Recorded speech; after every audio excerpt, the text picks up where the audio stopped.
Credit side होता है balance of payment account has two sides, credit side and debit side. Credit side में क्या है, it records all the inflows of foreign exchange, इसमें किसी कोई दिक्कत नहीं होगी, अकाउंट वाले बच्चे को तो बिल्कुल नहीं होती। क्रेडिट साइड, डेबिट साइड में क्या है, it records all the outflows of foreign currency. अब बैलेंस ऑफ पेमेंट का क्लासिफिकेशन देख लीजिए। Current account it contains the receipts and payments of visible goods, invisible goods and unilateral transfers. ठीक है, ठीक है।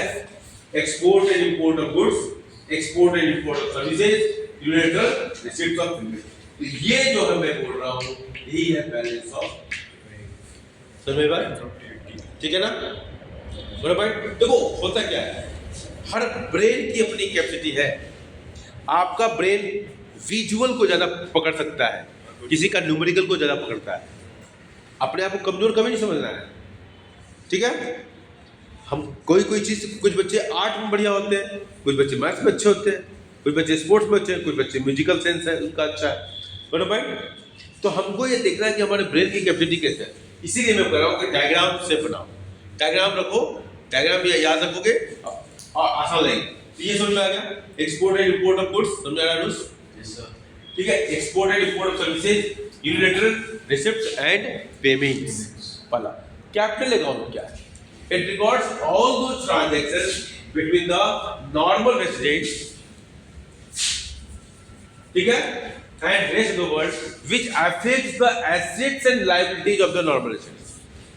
Assets and liabilities, ध्यान रखना। और इसको हमने कई बार हम लोग देखा है, बजट वाले लेसन में भी देखा है, जब कैपिटल एक्सपेंडिचर की बात हो रही थी, कैपिटल रिसिप्ट्स की बात हो रही थी, तो एसेट्स और लायबिलिटीज हम पढ़े थे, ठीक है? Assets and liabilities of the normal resident. तो borrowing, lending from the abroad, तो जैसे वहां आपने बनाया, यहां पर आप बना लोगे बोरोइंग एंड लेंडिंग, ठीक है?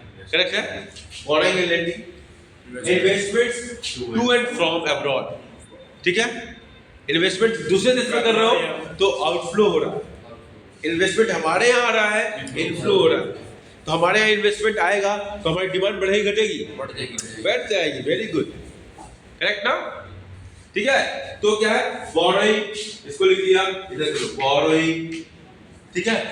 दूसरा क्या है, इन्वेस्टमेंट, इन्वेस्टमेंट, ठीक है, borrowing to and borrowing from, investment to and investment from, capital accounts के हेड और addition to the and withdrawal of, ठीक है? इस डायग्राम बनाइए, देखिए जैसे डायग्राम बनाइए पहले आप, addition and withdrawal from foreign exchange reserves, ठीक है? इस डायग्राम को बना लो, ठीक है? जिसे गोला बनाया ना, इस गोले को मार्किंग करना है, ये आपके सामने है, सारा कुछ लिखा हुआ है, ठीक है? इसी को देख के आप मार्किंग कर लीजिए।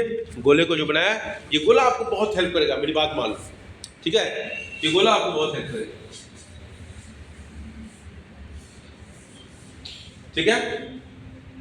तो बड़ा गोला बैलेंस ऑफ पेमेंट, इसके अंदर दो बड़े गोले, ठीक है? एक गोला करंट अकाउंट, उसके नीचे का गोला कैपिटल अकाउंट। करंट अकाउंट में तीन गोले, पहला सबसे ऊपर वाला गोला विजिबल आइटम्स, दूसरा वाला गोला इनविजिबल आइटम्स, तीसरा नीचे वाला गोला यूनिलैटरल ट्रांसफर्स। फिर करंट अकाउंट के गोले में आ गए, सबसे ऊपर का गोला बोरोइंग और लेंडिंग टू एंड फ्रॉम, इसके बाद उसके नीचे का गोला इन्वेस्टमेंट टू एंड फ्रॉम, और सबसे नीचे गोला एडिशन टू और withdrawal from foreign exchange reserves, we capital account. तीन गोले बनाइए, ईमानदारी से गोले बनाइए, कंजूसी मत कीजिए, ठीक है? ध्यान से देखिए, गोला बना हुआ है आपके सामने, जल्दी बनाइए, बेटा ये सब में टाइम वेस्ट मत करो, जल्दी।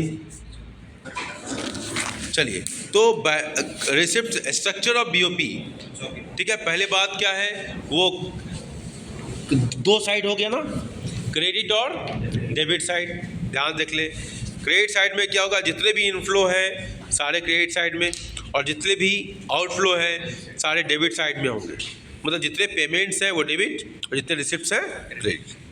करंट अकाउंट, और जैसा कि हमने देखा था, ठीक है, करंट अकाउंट में देख लीजिए सारे क्रेडिट आइटम क्या है, एक्सपोर्ट ऑफ गुड्स वो क्रेडिट आइटम है, एक्सपोर्ट ऑफ सर्विसेज, एक्सपोर्ट लगा हुआ है, देखो एक्सपोर्ट, और यूनिलेटरल रिसिप्ट्स, ये सारे क्या हैं?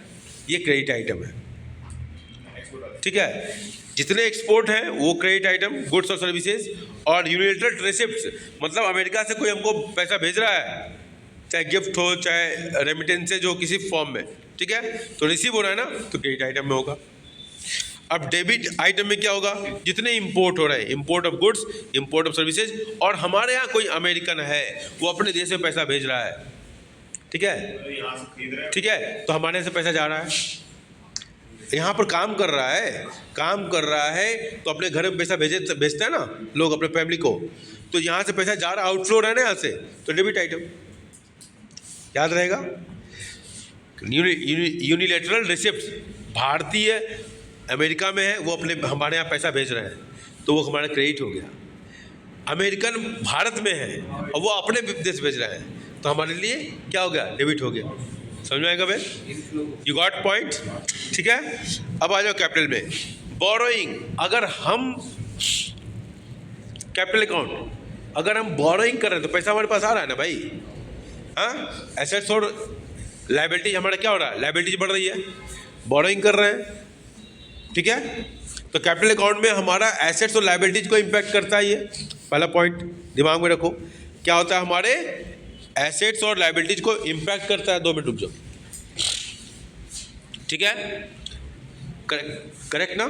कैपिटल अकाउंट हमारा क्या करता है? एसेट्स और लायबिलिटीज में इम्पैक्ट डालता है, ओके, ठीक है। बोरोइंग हम भारत अगर जापान से बोरो कर रहा है, मतलब क्या हुआ? लायबिलिटीज बढ़ रही है, हाँ, या तो एसेट्स या तो लायबिलिटीज इम्पैक्ट होना है, तो यहाँ लायबिलिटीज बढ़ रही है, तो लेकिन पैसा हमारे यहाँ आ रहा है, तो इन्फ्लो हो रहा है ना। बोरो हम भले ही कर रहे हैं लेकिन पैसा तो हमारे यहाँ आ रहा है ना, तो क्या होगा? Credit item. दूसरा क्या है? इन्वेस्टमेंट फ्रॉम अब्रॉड, अमेरिका से यहाँ पर जापान से बुलेट ट्रेन के लिए इन्वेस्टमेंट आया, तो क्या हो रहा है? वो सब क्रेडिट आइटम होगा क्योंकि इन्फ्लो हो रहा है। इसका withdrawal from foreign exchange reserves, ठीक है, withdrawal from foreign exchange reserves, हम जितना ही सेल कर रहे हैं, विड्रॉ कर रहे हैं, फॉरेन एक्सचेंज को हम सेल कर रहे हैं, तो हमको पैसा आ रहा है, इन्फ्लो हो रहा है, अभी जस्ट लिखा आपने, करेक्ट है ना, तो वो क्या हो? Credit item. इसी तरह कैपिटल अकाउंट का डेबिट आइटम क्या है? लेंडिंग, कहीं हम दे रहे हैं पैसा, उधार दे रहे हैं, हमारा एसेट्स बढ़ रहा है लेकिन बाहर पैसा जा रहा है ना, बोलो भाई, तो आउटफ्लो हो रहा है, तो वो debit item. Investment to abroad, हम अमेरिका में इन्वेस्टमेंट कर रहे हैं, हम मॉरिशस में कर रहे हैं, हमारे यहाँ से पैसा बाहर जा रहा है, करेक्ट ना, तो क्या हो रहा है? इन्वेस्टमेंट्स, ठीक है, ये डेबिट आइटम हो गया। Investment to abroad debit, investment from abroad credit, याद रहेगा। Addition to foreign exchange reserves, addition हो रहा है फॉरेन एक्सचेंज रिजर्व्स में, ठीक है, मतलब क्या हो रहा है कि हम दूसरे देश के करेंसी को परचेज कर रहे हैं, मतलब हमारा डोमेस्टिक करेंसी बाहर जा रहा है, आउटफ्लो हो रहा है, तो मतलब क्या हुआ? हमारा डेबिट आइटम होगा। समझ में आगे बात? और ये लास्ट है ऑटोनोमस और एकोमोडेटिंग ट्रांजेक्शंस। जल्दी से देख ले, पढ़ ले इसको। Distinguish between autonomous items versus accommodating items क्या है? It includes international economic transactions done with some economic motive. Autonomous में इकोनॉमिक मोटिव, ऑटोनोमस में इकोनॉमिक मोटिव्स, और पॉइंट, ऑटोनोमस में क्या है? इकोनॉमिक मोटिव है। एकोमोडेटिंग में क्या है? हाँ, accommodating items, it includes international economic transactions done to cover deficit or surplus in autonomous balance of payment, ठीक है। दूसरा आइटम जल्दी से पढ़ लेंगे। It comes under both current and capital account, autonomous जो है दोनों में होगा, ठीक है, और ये क्या है? It takes place only in the capital account, ठीक है। नेक्स्ट है, these items are also known as above the line items. Autonomous क्या है? Above the line. ऑटोनोमस में दोनों में होता है, करंट और कैपिटल दोनों में होता है, और इकोनॉमिक मोटिव से होता है। इसमें क्या हो? एडजस्टमेंट के लिए क्या आता है? बैलेंस ऑफ पेमेंट को एडजस्टमेंट के लिए क्या आता है? इसको बिलो द लाइन, और ये कैपिटल अकाउंट में होता है, ठीक है। Autonomous transactions are independent of state of balance of payment. Balance of payment की स्थिति क्या है उससे कोई मतलब नहीं है ऑटोनोमस ट्रांजैक्शंस में। बैलेंस ऑफ पेमेंट की स्थिति को ध्यान में रखते हुए ये होता है, एकोमोडेटिंग ट्रांजैक्शंस होते हैं, ठीक है। चलो इसको अब जल्दी से जितना पढ़ा है उसको लिखना है आपका, ठीक है। ठीक है, पहला क्वेश्चन